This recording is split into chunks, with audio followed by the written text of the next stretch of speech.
Well, hello class. This is my first attempt at a video lecture. Don't really like to do this. Don't like looking at myself on camera, but I thought maybe you would like this opportunity to hear some of the lecture rather than just reading a Word file. So I've got my lecture notes here. I'll be looking at them from time to time. But I just wanted to give you a brief introduction to how we'll be approaching this course when you start your first week of reading. It took me a while to decide how I wanted to organize this course. At first, I thought I would take the traditional approach that I've used before, which is just to go chronologically. Start with the works from the latter part of the Civil War era and go all the way forward to modern day literature.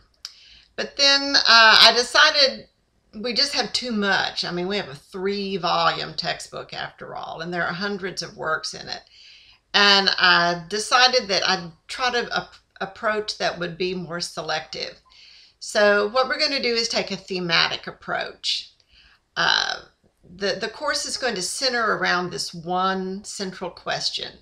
And that question is, what distinguishes American literature from all the rest of the literature in the world? Why do we have a course called Later American Literature? What is it about this literature that sets it apart from British literature, world literature, Mexican American literature, Eastern literature, and so forth and so on? American literature does have some distinctive qualities.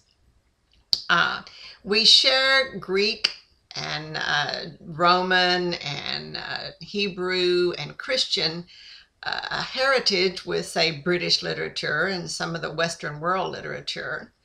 But American literature has its own personality. There's something raw and fresh and daring about it at times.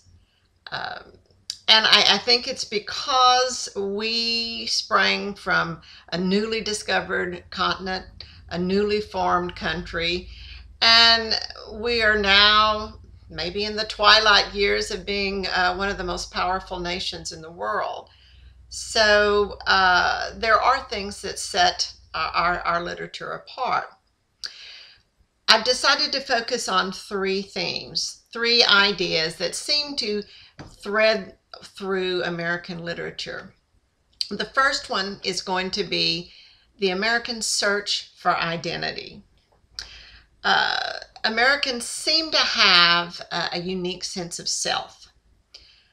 Most other countries in the world have a history of monarchy or dictatorship. And in those countries, a few seem destined to rule, but the majority seem destined to serve. Americans rebelled against that kind of society.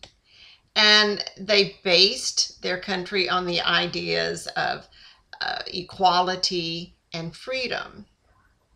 But within that freedom, sometimes it's hard to decide just who you are, what your identity is.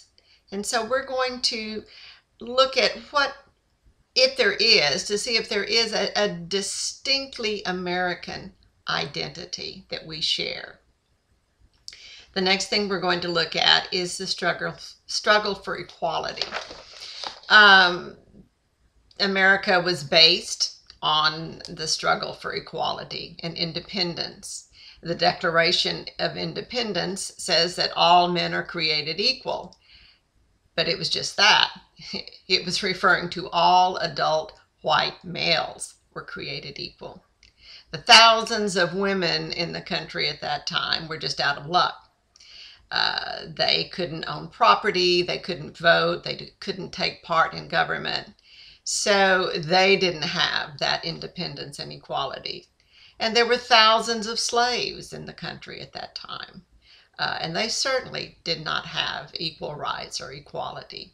So we're going to look at the struggle for certain groups in this country, women, starting with women, Black Americans, some Hispanic Americans, and other cultures to examine what it means to try to struggle for equality in this country.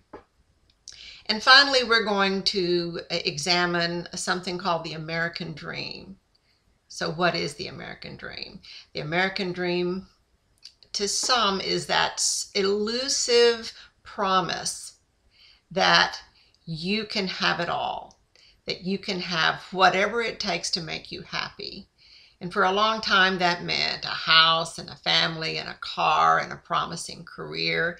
But we seem to be redefining that in these later decades of American history.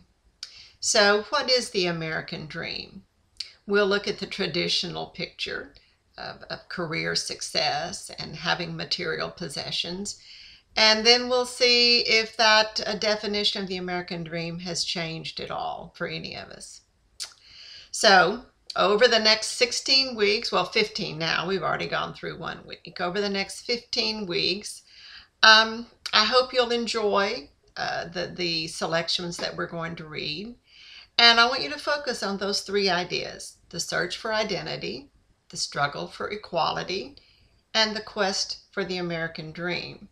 We're going to start with the search for identity, and then we'll carry that through as we pick up the other 2 themes later on in the course.